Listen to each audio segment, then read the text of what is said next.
Hello, everybody. Welcome to All Things Aviation and Aerospace. I'm Vince Mickens with Private Air Media Group. I am smiling big time today because it's going to be a fun show. I've been on pre-show with the AeroShell Aerobatic Team. And we've been having a great conversation. Of course, when you get a bunch of pilots together and we start talking, we've all got stories to tell, and they're usually pretty interesting and pretty enlightening.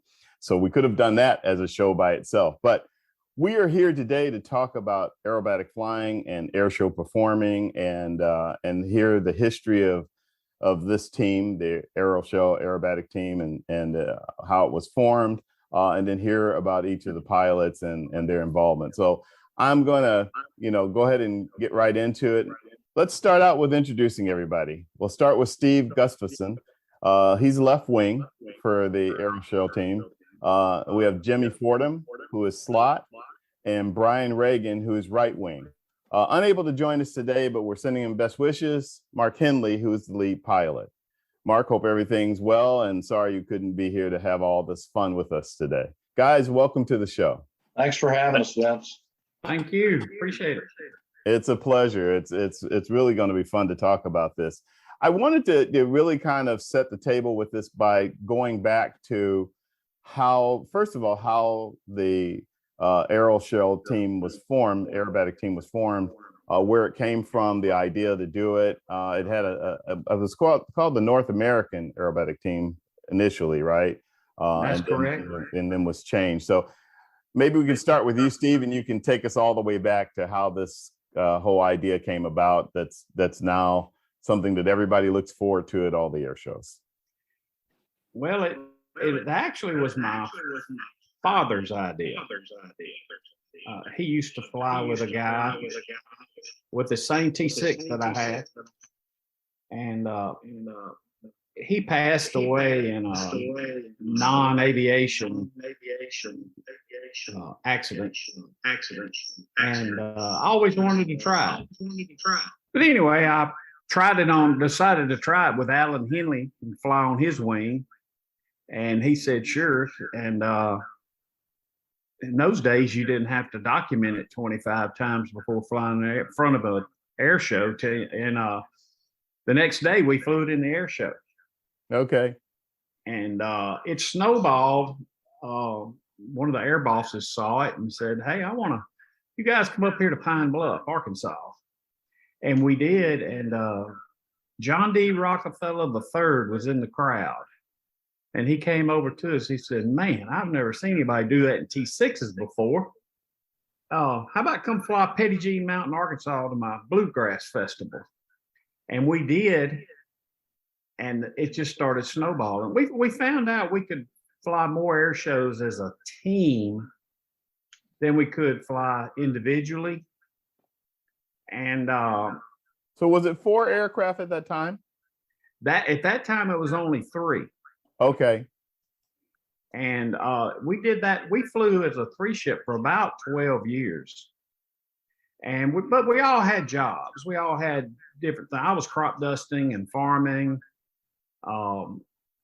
Everybody was doing their own thing. We kind of did this on the side. Okay. And when the 4-ship came about, because we finally ended up having 4 of us,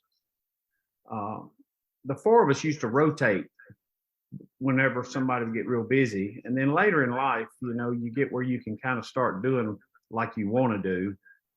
And what ends up happening, you got 4 of us, so we all ended up flying together one time, and we practiced it, and then we put it in an air show, and then it was born then. I mean, when the 4-ship came about, and AeroShell came on board and gave us a name and a face, and when they came on board, it really snowballed in. Yeah. Why the T-6? Where did the whole, the T-6 come from as being the aircraft of choice? I'm going to answer this like Mark would have, because we had one. So there was no real strategy with it. You had my dad flew this very T6, and that's what it was. In air shows, and he had it, so I took advantage of it, and it's just a really good air show airplane because it's big enough, but it's maneuverable enough. Makes a lot of noise and smoke, and the formation stuff came about. I used to fly with the CAF a lot, younger, and then so I got my formation work there, and then when we did the aerobatic part, it's challenging in these airplanes. These airplanes, that's why you don't see many people doing what we do in these airplanes. Not saying that they're not capable, not saying they can't do it, but it takes a lot of dedication, a lot of work. You have to really want to do this, because we've had some really seasoned T6 guys come in and they got very frustrated because they can't do it in 2 days. And we just have to encourage them and say, listen, we don't have anything you don't have except experience. And in life, that's always the dividing factor that separate the people with the experience, the pilots that have been there and done that. Yeah. Well, first of all, what your history of flying, what got you into flying? How'd you get started that led up to all of this that you're now doing? Yeah, you mentioned crop dusting. So, but where did you start? Where's the seed? I took my first flying lesson in a Cub when I was 12. And I soloed the T6 that I'm flying with the team when I was a junior in high school. And I think the only reason my dad soloed me in it because he needed a ferry pilot to take it from air show to air show. And next thing you know, I started flying it a bunch, and then I started doing aerobatics in it. And I did my first air show when I was 19. So you started in the air show business really early. Pretty early. I'm 61. So what is that? 4 years ago. So was that something you always wanted to do? I'm always curious as to how people decide how they end up in an air show career, because that's what it is for you. You've been in an aerobatic flying career now for most of your adult life. Yeah, I've never really wanted to do it full time. I just it fell into my lap. I guess I got it the easy way. A lot easier than a lot of people, because my dad had one and he also had the experience and the knowledge to train me in the T6. And so I've just took advantage of it, and I enjoyed it. Now I really enjoy formation aerobatics. I mean, if you want to fly aerobatics, that's one thing. But when you start flying 6 and 8 feet off someone's wing, doing formation, barrel rolls and loops, and then add at night, yeah, that's a whole nother level. It's a whole nother level, and you're trusting the other guys that you're flying with. Jimmy, how about you? How'd you get started in aerobatic flying? Actually, aerobatic flying I started flying when I was in high school, like Steve. I was 14, and my dad had learned to fly after the war on the GI Bill. He was an instructor, and I took advantage of that. And I remember I was going to solo on my 16th birthday, and we went to Kilgore, Texas, Gregg County Airport, and there was a guy there that had a Cessna 150 Aerobat. And I went up with him, and that was kind of part of my birthday present, was this aerobatic lesson. And I was just crazy about it. I thought this was the neatest thing I've ever done. And, but I was a kid and, had high school. I was playing football, doing other things besides flying.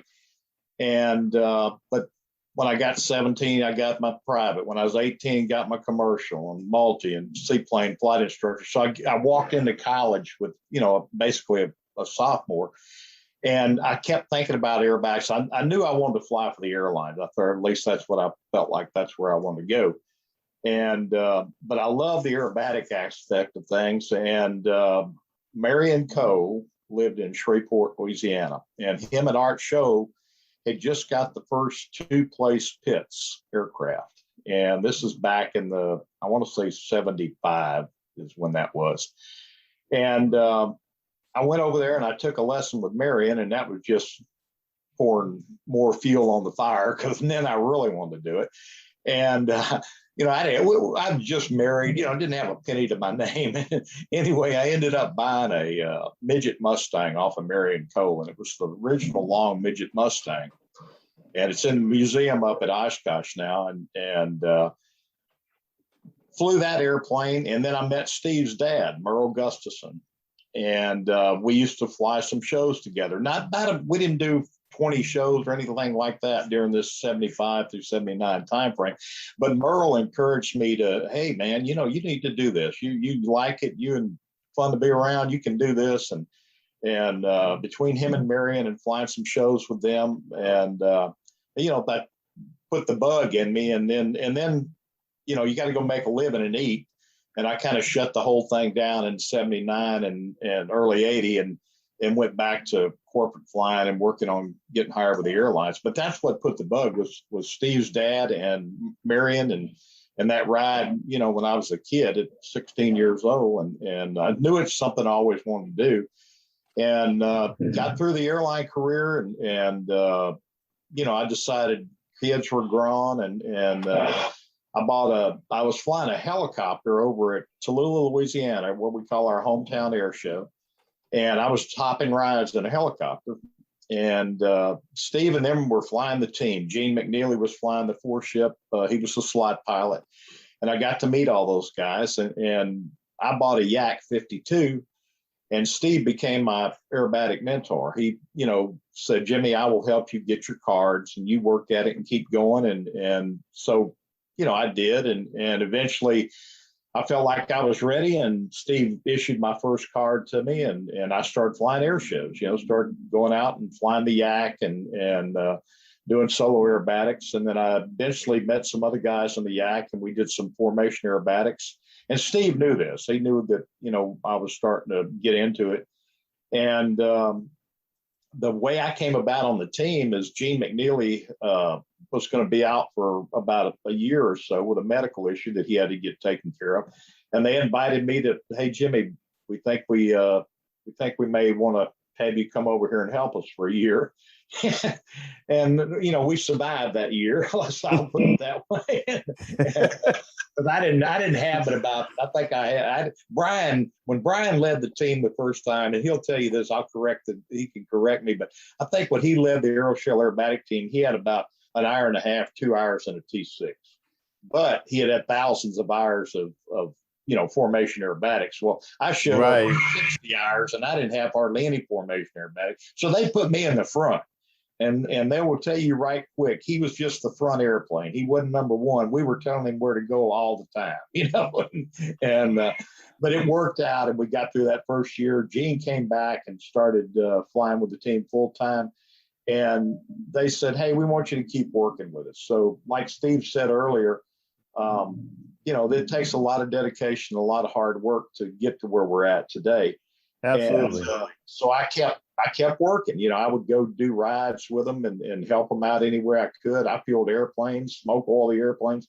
I learned the whole team concept about how AeroShell ran. Yeah. We'll talk about that. I wanted to give Bryan a chance to jump in there since you brought him up, and I was going to ask him a little bit about his background anyhow. And Bryan, you were doing aerobatic flying with another team before the AeroShell team. And plus you were telling a very interesting story about kind of barnstorming across the country in a Stearman. So tell us a little bit about your aviation background and then your involvement with AeroShell. Well,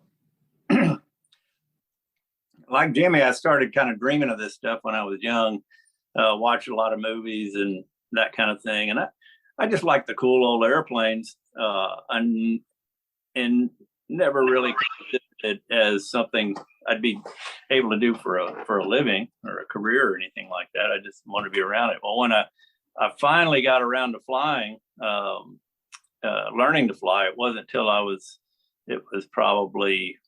in college. But 10 years before that, I had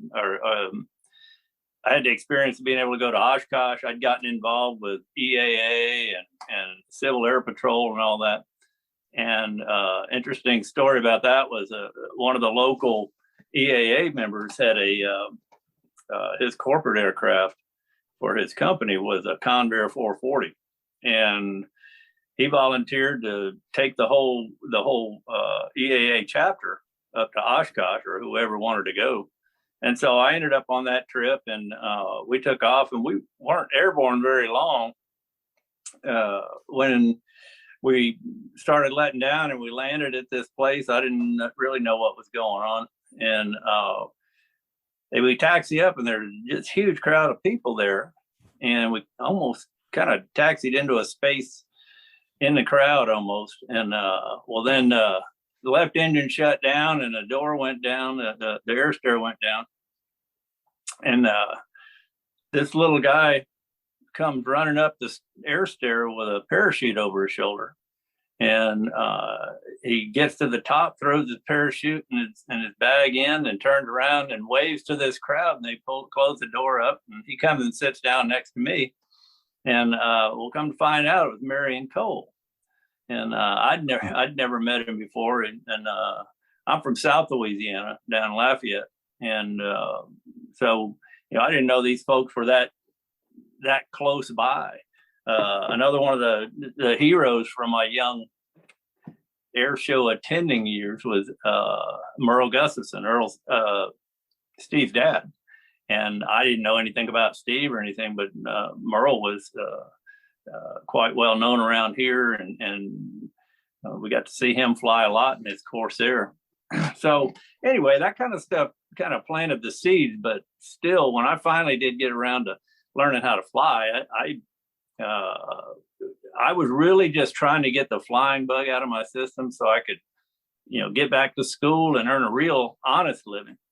And so he's still working on that. Exactly. So my buddy started a job flying freight and Beech 18s, and he'd say, "Yeah, you ought to come ride something." I'm like, "You mean like old round engine airplanes flying through the night like in the movies?" And he said, "Yeah, come on." So I started doing that, and that kind of led down the path a couple of years of just immersing myself. I took a break from school, immersed myself in it, and learned a lot about the airplanes and the engines and about flying. And then I got wind of an opportunity to go work as a ferry pilot for a local wing act. And a guy had a 450 Stearman, and his ferry pilot wasn't going to do it anymore. So I snuck over there, started chatting with him, and before I knew it, he started talking like I had the job. And so that was my introduction to barnstorming, was ferrying his airplane around and just kind of keeping track of the maintenance for him. He was an IA, so he would kind of keep an eye on me, and the stuff that was beyond my reach, he would oversee. But so that was a lot of freedom, doing a lot of just cross country flying by yourself, and went to all four corners of the country, and it was just an amazing experience. So I did that for about 3 years, and that's when I got introduced to the pilots from the Red Baron Squadron. And I was making a joke one day, like, "Yeah, you guys hiring?" And well, as a matter of fact, it worked out that they were looking for a couple of new pilots, and I went to work for them, and that was the opportunity. You talk about opportunities kind of falling in your lap. As Steve said, I don't think he and I were really looking at doing this kind of stuff for a living, but it was just the next adventure, the next thing to kind of get that flying thing out of my system. or at least the fun stuff, so that I could just focus on other things. And it was really fortunate because Red Baron had kind of like a farm team that did solely promotional flying and relocation. And however, they retrained everybody from the ground up. They took your basic flying skills, taught us formation, taught us their kind of aerobatics, taught us formation aerobatics slowly over time. But we also had the opportunity to we did thousands of rides a year. When I just kind of did a round number spitball of it the first year, trying to figure out what it was, like 100 days of purely rides at 12 rides a day. Well, that's 1,200 rides. So what really built my skills was just that constant repetition.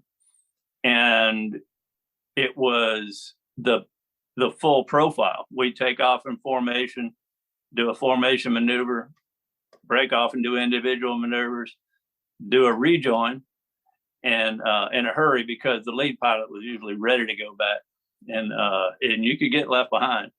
And then we'd come in, do an overhead approach and land. I mean, that's everything we do.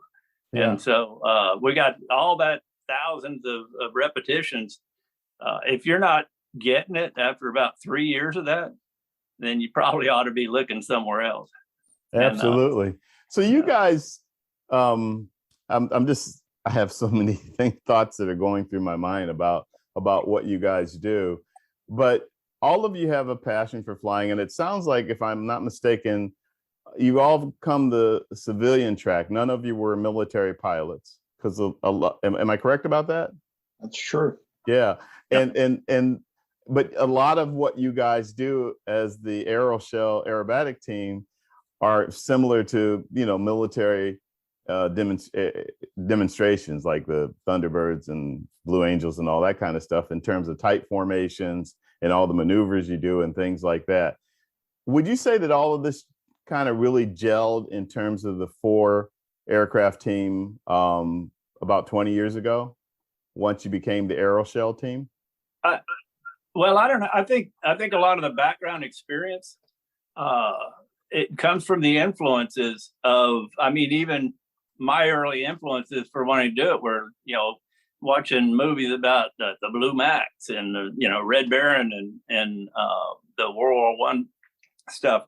But I think each of us has been influenced by not just the military iconology, but the people the military people that we knew and that we grew up around. Our parents, right, World War II people, and Bob Hoovers and stuff like that. Yes. And and then the way this air show community and really aviation community works, one day you're suddenly rubbing elbows with, not just rubbing elbows with, but they know your name, the heroes that you grew up watching, and it's kind of startling at first. I remember my first trip back to Oshkosh, ferrying an air show airplane in there, and I kind of got everything settled and was hanging out, and Leo Loudenschlager showed up and started getting his airplane all ready. He had ferry tanks on, and he turned around and said, "Hey, Bryan, come help me with this." And I'm like, how does this guy know my name? I've been around him a little bit, but I've never really, talked to him much. And so, that's how the influences get around, is that just everybody likes to share in this business. So Jimmy and Steve, is this the star power you guys were telling me about in pre-show with Bryan? You guys said he had star power. Is this what he's talking about? I'm gonna let Steve comment on that. Well, they just don't bug me when they just don't make me shut up when I won't shut up. Yeah, it's definitely been an adventure. There's no doubt about it. Yeah. On a serious note, I'm sorry, I didn't mean to cut you off. I was just going to say, on a serious note about it though, So we have a lot of viewers that are either in school at an aviation university, or they recently graduated. They've been on track to most likely to be an airline pilot, or an A&P or things like that, but we'll keep it on the pilot side of things. And they're trying to figure out their next move. And I know that people watching right now are wondering, so if I wanted to get into aerobatic flying and airshow performing, what do you guys recommend? How do you do that? How do you get started with something like that? Do I start first taking aerobatic, flight lessons to learn the craft, etc.? So, love for you guys. Steve, why don't you take it? Well, there's ways to get into this.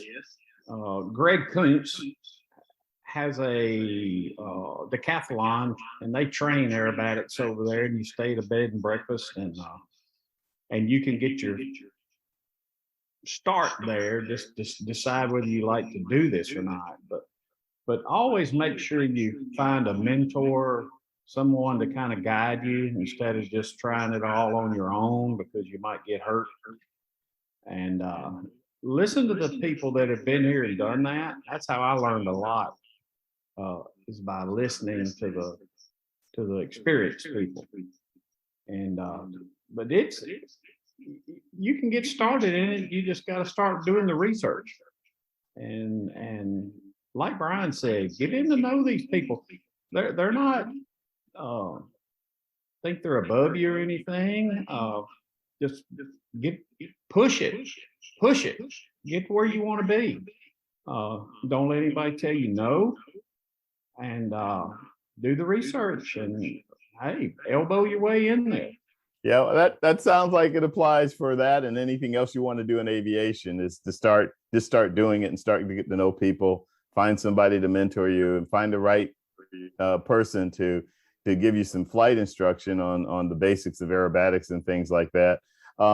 You guys are very much a team, and we were talking about that a little earlier, and I wanted to give you an opportunity to talk about that too, in terms of how important that is for you to gel. And maybe even one of you could just talk about your preparation, even at this level that you're at, and as many air shows as you have done and that you do, how you prepare for the show and things like that. Yeah, well, first thing we figure out where the active runway is, which one we're going to be flying the show line at. We check the terrain and all that stuff.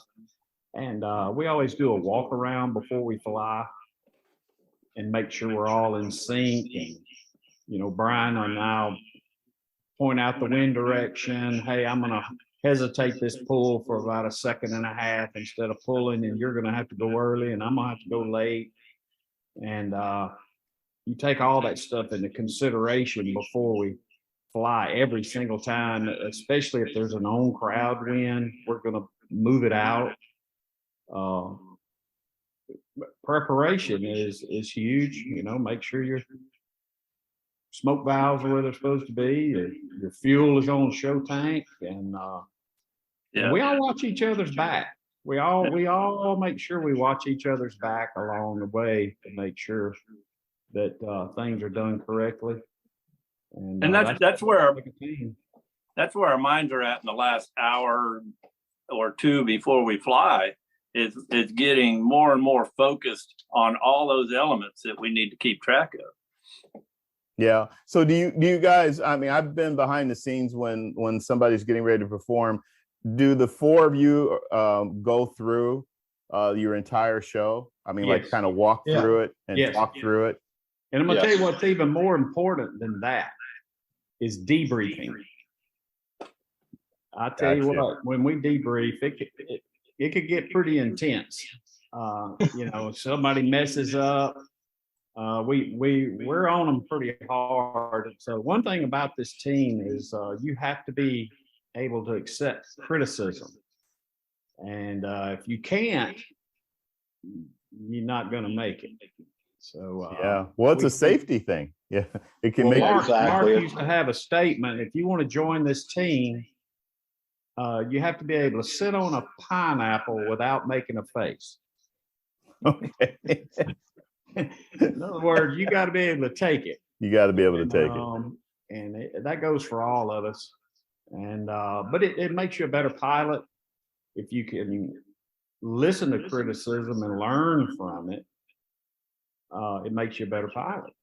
Yeah. Jimmy, you were laughing, so I have a feeling you have some thoughts about that too. Well, I'd kind of like to go back to what Steve was talking about a little bit on the training and the don't quit. And when I showed up and led for that first year, obviously I was flying with my heroes. You know what I'm saying? I mean, these guys I had so much respect for and knew what they could do and everything. And here I am, the new kid, and they're trying to pound this thing. It's drinking out of a fire hose to get up to speed and to keep it safe. And the main thing is just keep it safe. And we'll get better as we go. But it was I wouldn't quit. You know what I'm saying? I mean, I can't overemphasize to people who want to get into this kind of flying or airlines or anything, like you said, in aviation, is you set a goal and you get around people who are good and who are successful in doing what you want to do. In this case, the AeroShell team. And I learned from all four of them, from Gene, five of them, Alan, Mark, Steve, Bryan, Gene, I learned things about how to fly the air show and where to cheat here to make this work and make this look right. And, that's important, but I never would give up, and I'd screw things up and I'm thinking, well, they're going to throw me out of here now. And they come back and pound me in a briefing and say, no, we can't have this. We got to do it this way. And like Steve said, you got to be able to take criticism, but I learned from that criticism and I'm learning from the best in the industry. So I've got to respect what they're telling me because they've been there and done it. And, now we still learn. Every show we fly, it's like Steve said, we debrief and we learn something about every time we go up. Something's a little bit different. I think that's one of the neatest parts of doing formation aerobatics is every show is different. Y'all are going up there and do a loop wing over the barrel roll, the first three maneuvers, and we are. But because of all the weather, the off crowd, on crowd winds, Mark's, turning it around this way because of certain situations. And we're all just responding to what he's doing, following him through the maneuvers. And the amount of trust that we have for each other is tremendous because we are close together in that. And, this business is not without, messing up if you don't, maintain your position and know what your limitations are. And thing that Steve has always stressed, and I really, really think this is an important statement, is you fly where you're comfortable. When you're starting out, Steve and Alan never flew as close as we are when they first started going, but they gradually got closer. And you reach a point when you're comfortable flying close that you can see the very minute maneuver, what the airplane is doing instantaneously versus if you're out 25, 30, 40 feet away, you can't see that subtle movement in the airplane. And once you get close and you're comfortable, then you can really learn with it. Steve's always, said that, and it's a good safety. Yeah. Bryan, you talked a lot about formation flying too. Anything you want to add to that? Oh, wow. Well, it's something you don't want to just go out and try to teach yourself. It looks like something that a lot of people do go out and teach themselves, at least the basics. But you can make so much more progress by finding someone who's got the experience and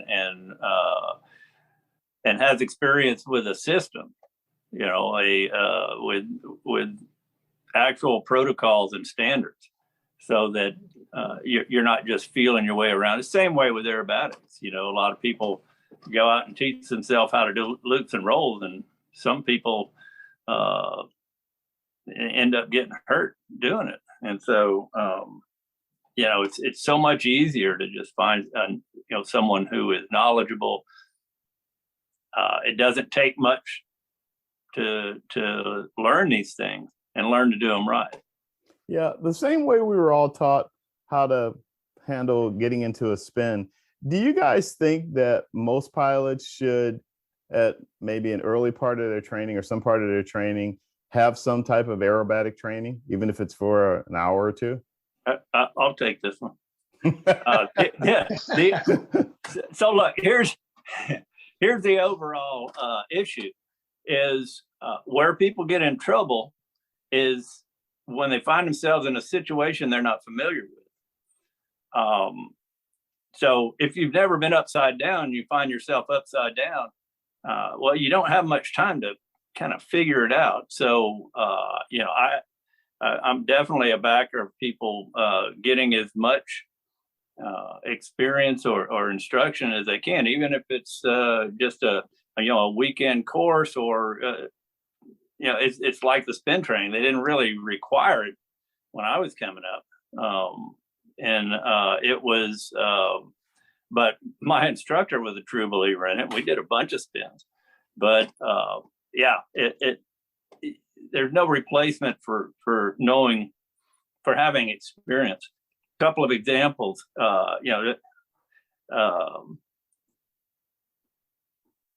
you think about Sully Sullenberger, right?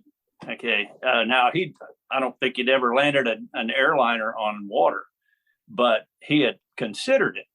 He had considered all the different kinds of options, where I think a lot of people take off from an airport and they haven't really considered it. They're flying from island to island. They don't consider everything that's in between. And if they have an issue where they have to find a place to land, they've never considered it. And it takes precious time for them to figure out how to resolve it or how to find the best spot. Another example is just in what we do, the concept of all the repetition and experience. Jimmy used to say, Bryan, I wish I had, just an ounce of your, skill and experience. And I said, well, Jimmy, I don't know if you have enough time or money to get that experience, but we'll work on getting you there.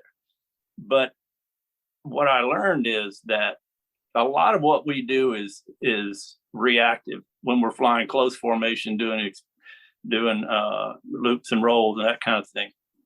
A lot of times there's a lot of variables. It gets dynamic, different winds, or we've hit some pretty rough turbulence at times during the show. And when you're slow at the top of a loop, you can't be really thinking about it. You've got to be reacting already to what you're seeing. And if you have never experienced those things, I talk about these things kind of being on a continuum, these different little places. I'm sorry. I know what I'm trying to say. I know what's in my mind. I can see it. But, if you've never been to the left or right of the correct path, then you only know the correct path. Right. You're not going to fly. Everything's not going to be perfect every time to where that center path works out perfect. If you've never seen those outliers. So it helps to get as much practice and experience as you can, so you're familiar with those what I call outliers or different scenarios in any situation. Yeah. When you were flying the Stearman and you were Red Baron and flying with that team, did a lot of that experience contribute to what you know now in terms of what you learned with that type of aircraft versus the T-6 that you fly now? Sure. As Jimmy pointed out, I had a very little T-6 time when I started with the team. And I think Jimmy said an hour and a half or something like that. Yeah, something like that. Kind of put you on blast. And then I started out working with Mark. He trained me up. We spent several hours doing that, and then started working with the team immediately. So by the time we did I don't know how much time I had by the time we did the first show, but we did a lot of flying.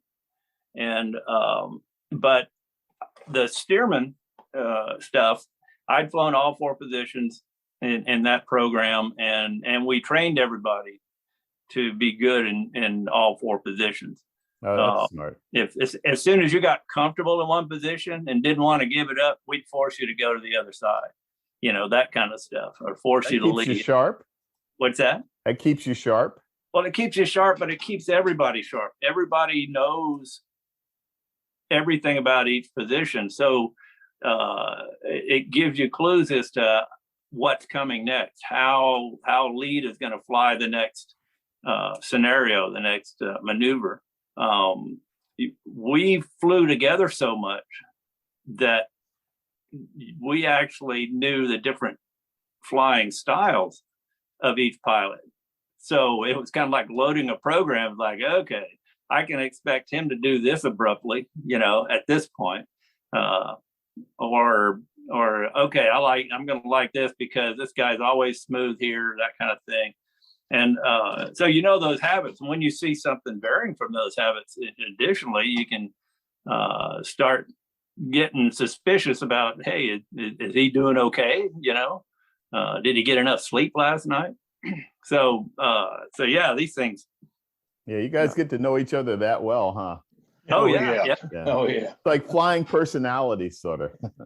Correct. Yeah. And so I'd done all of that stuff, and when I started with the team, Alan had gotten hurt, and it was mid-season. They were looking for somebody. I said, and so they brought me in, and the first thing was, well, where do you want to fly in the formation? And I said, well, it only makes sense to me since I have lead experience and enough of it that all I have to do is keep you in the middle of the box and fly smoothly. And you guys do what you've been doing for 25 years in your own positions and make me look good. And then, so that's how that started. And then later on, once we formed more of a team over time, it takes time for everything to gel. Well, then we started kind of moving towards the positions we're in now. And but yeah, the airplanes, the flying part is pretty much the same, just different speeds. And I had to learn how to put the landing gear down because I'd been flying, fixed gear for the majority of the previous 20 years. And so, but fortunately, our routine includes a maneuver for putting the gear out. So we do our last maneuver is a barrel roll where we throw the gear out. So that helped develop the habit. And but it's always in the back of your head, Sure. Yeah. I wanted to mention that you were talking about Sully. I think he also had sailplane experience, if I'm not mistaken. So he was very comfortable with as comfortable as you can be when you lose all your engines and have to glide to the surface. So, but I do think you're right about him thinking about picking a spot for the water landing and everything versus what the ATC was suggesting, which was trying to go to one of the airports, which would probably been a total disaster. So, Right. as we get to the latter part of the show, I like to kind of go with each one of you and go back to things that I heard you talk about earlier. So I'm going to start with you, Jimmy. Jimmy, you kind of just flew right over it, but you mentioned that you flew helicopters and gave helicopter rides. Yeah. And I'm like, okay, I'm talking to these guys about AeroShell Aerobatics, and he's talking about giving helicopter rides. Well, when did you get your helicopter ticket, and what kind of helicopter did you train in, and what kind of helicopter were you giving rides in? I got the bug for helicopters, I think it was around 2002. And I went to a place on Long Beach, Mississippi called Vortex Helicopters. It was owned by a gentleman named Joe Sharon. And I went down there and said, hey, I want to learn to fly helicopters. And I was living in Monroe, so it's a 4-hour drive down to the coast to learn how to fly helicopters. And I told him I want to get a commercial. And I learned to fly in an R22. And I actually owned the R44, and that came about. I went out to California with a chief pilot at Vortex at the time, and I wanted to ride back just to get the time in the 44. And as we're coming back across country, we got stuck in College Station, Texas with weather, and I had to drive home because I had an airline trip I had to get to. And I told my wife, I said, that 44 is really nice. If we ever wanted to, and we didn't own any airplanes or I owned the Yak then, and that was it. And I said, that 44 is really nice. It just got to come out of factory overhaul. And we bought that, and I ended up getting my commercial and my ATP and CFI, and the helicopter, and flew it. And then I eventually sold it. And a good friend of mine, Dan Fordyce, now has bought a 44. Mark Henley, the lead pilot with the team, has a 44. And so I kind of got back into the helicopter flying. It's been a lot of fun.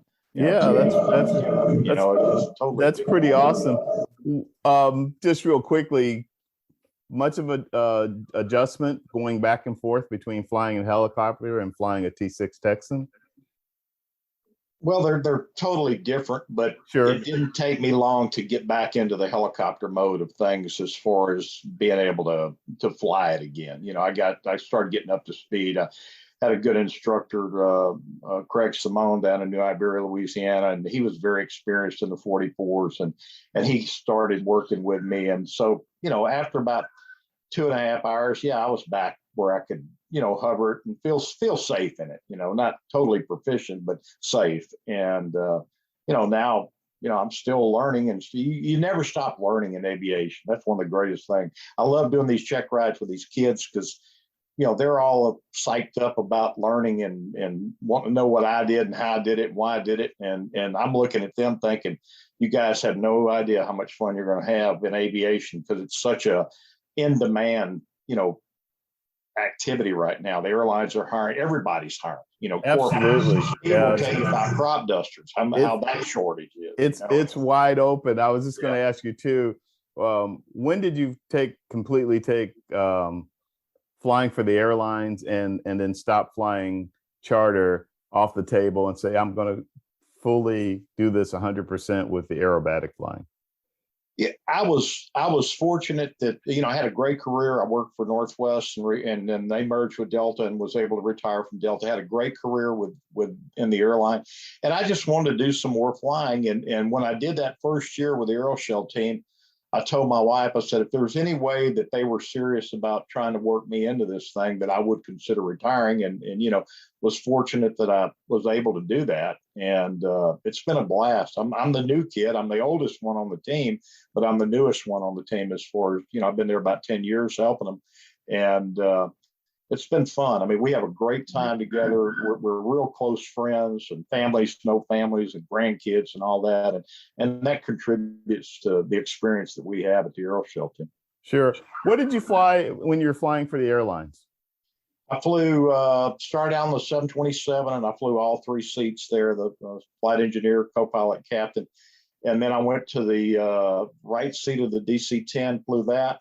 And then flew the left seat of the DC-10, and then left seat of the A330. I retired off the A330 Airbus. Wow, I missed that part of your career. I must not have read the bio completely. That's pretty cool. So you've run the full gambit with flying.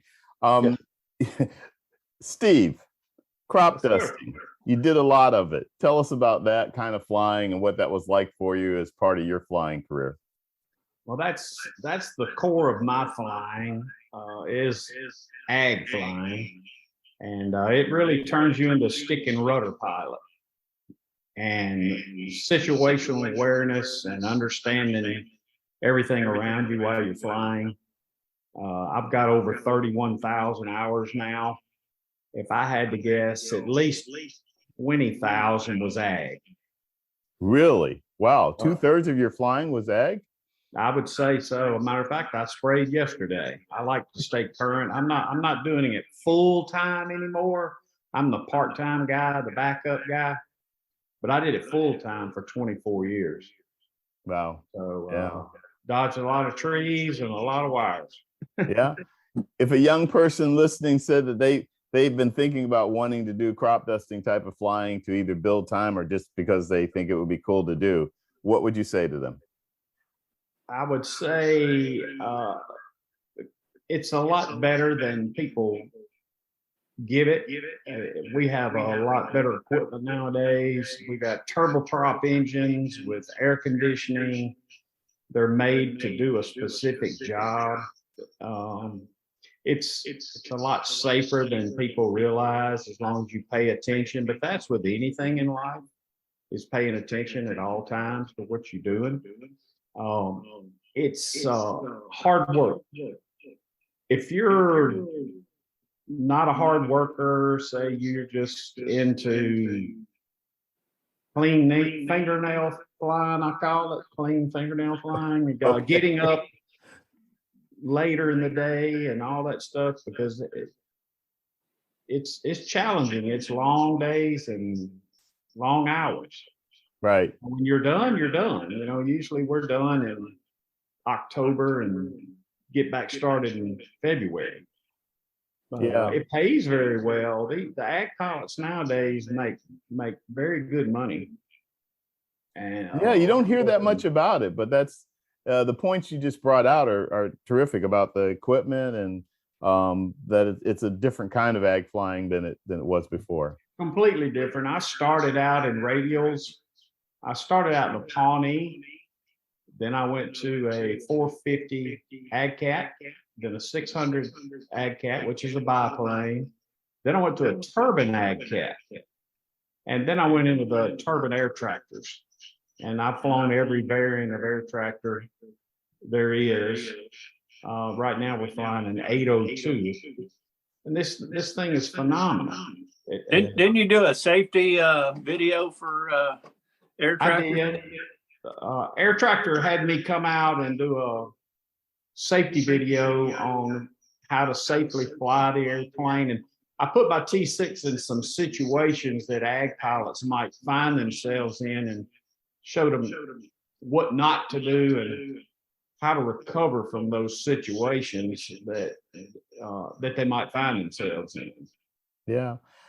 As we wrap things up, I wanted to do two things. First of all, can you guys just briefly each talk about a little bit about what the day in the life of an aerobatic pilot is like in terms of what you guys do as the AeroShell team, the traveling, the planning, just kind of give us an idea of what it all like not this weekend, but the next, we're going to Canada.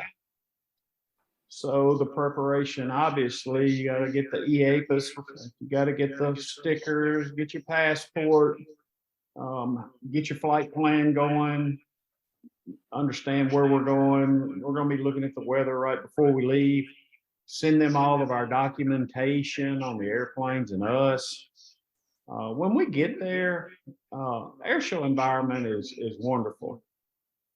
We meet a lot of people that love to do what you and I like to do. And we also meet young people that are getting into it. And we love to inspire them and talk to them and put them in the airplane and bring them around and show them what we do.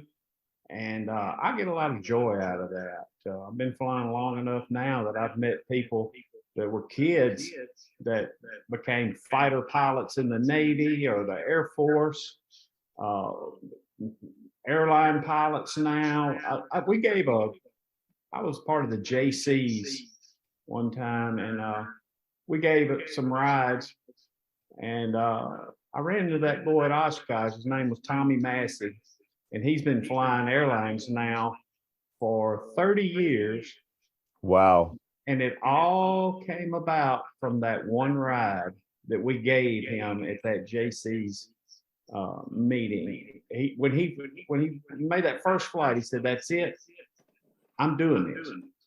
And how do you get started? And I told him, go to Monroe. They got a flight training department over there. Go to Ruston.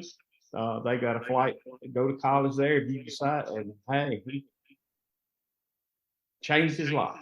Let me piggyback off that as we wrap up and ask each of you to just give some final thoughts about what you would recommend to those who are wanting to pursue, whether it's aerobatic flying or any aspect of aviation career. All of you are obviously like seriously seasoned aviation professionals. So it'd be great to wrap this up with you guys talking about just your perspective and what you would recommend to these high schoolers and college and even post-college graduates that are trying to figure out what they want to do and that have a love for aviation. Never let anyone tell you can't do it. if you put the time, the dedication in, you will surprise yourself what you can do. When I was learning how to fly, my dad was like very famous, and and I was told, oh, you can never do what he did. You'll never be able to do what he does. And what you have to do with that type of a situation is feed off of it. Makes you, hey, I'm more determined now. And by never listen to anybody that tries to hold you back. You can do it. You just got to just say, no, I'm going to do this. Now, some people take longer to learn things than other people do. Well, guess what? Hey, that's life. And but never give up. You think about what. Go ahead, Bryan. You think about all the things that you have to really kind of become an expert on, and how it broadened your education without it seeming like education. One of the great things about this, once I did start flying, was the rewards. I mean, I felt like I was going nowhere for a long time because I couldn't get very enthused or feel like I could find the right path for a long time with several different jobs, that kind of thing.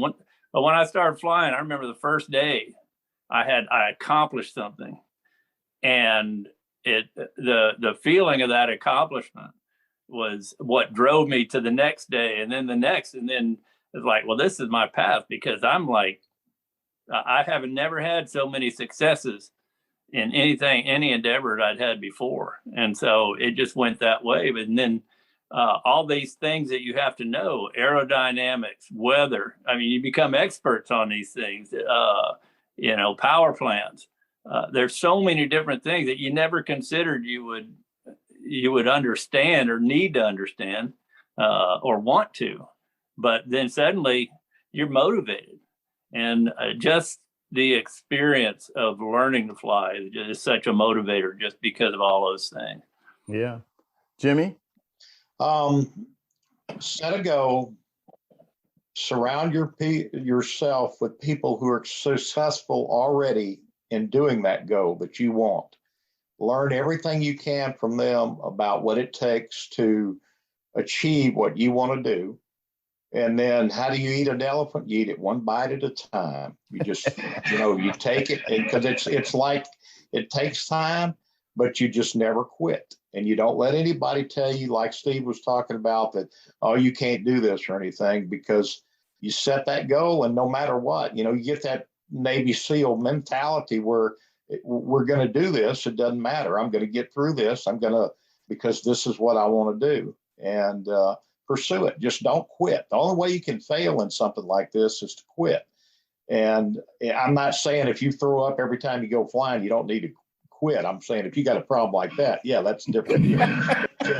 to be able to, take the career and just stay with it. Just don't quit. Just keep pursuing it. And you can be rewarded with a fantastic career in aviation right now. I'm telling you, in all fields of it.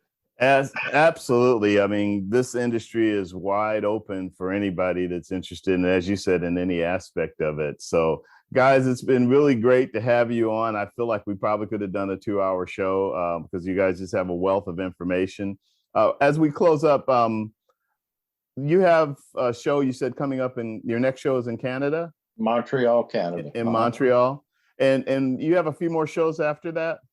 We got Montreal, then we do a show in Branson, Missouri for, I think it's for the Bass Pro Shops Big Cedar Lodge, and we're looking forward to that. Going to fly 4 days up there, Thursday through Sunday, and then we have a flyover at a football game, and after that, we're going to do Stuart, Florida, Newbern, South North Carolina, and we'll close the season out at Key Largo, Florida.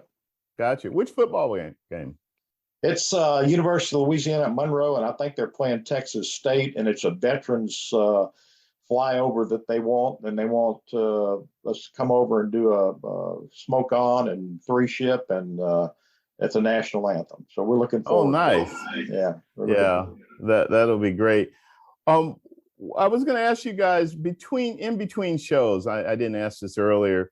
Do you guys do much practicing, actual flying, or is it downtime for you, or do you do other stuff? We normally, during the season, we stay current with the number of shows we do. Right. This year, 25 shows. If we have a big break, though, we get together and do some practices.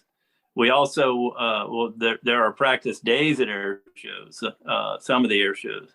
And also we do, a lot of times we do media rides and those type of things. So that we generally run through the first part of our routine there, and that covers 90%